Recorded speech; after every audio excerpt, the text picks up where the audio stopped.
About 800,000 people die by suicide worldwide every year.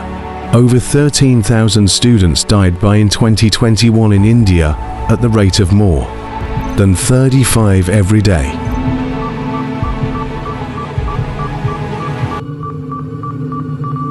But why? Stress,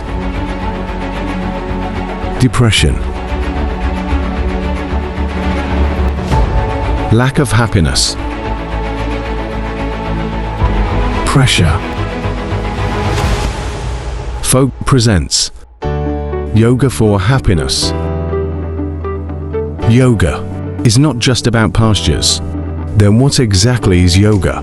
Yoga is truly a larger cluster of physical, mental, and spiritual disciplines that are practiced to unite one's ego self with the divine self. If practiced the right way, yoga can equip one with tools to strengthen their body and mind, and assist them in leading the way towards a happier life.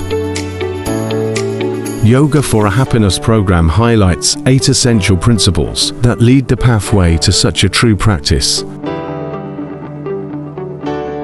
Self-management, the key to happiness. Yoga, the root of all happiness. Relationships, the foundation of happiness. Karma, the mystery of happiness. Diet for happiness. Habits for happiness. The perfect knowledge. And lastly, the real freedom. To register and learn more about the true practice of yoga, contact us.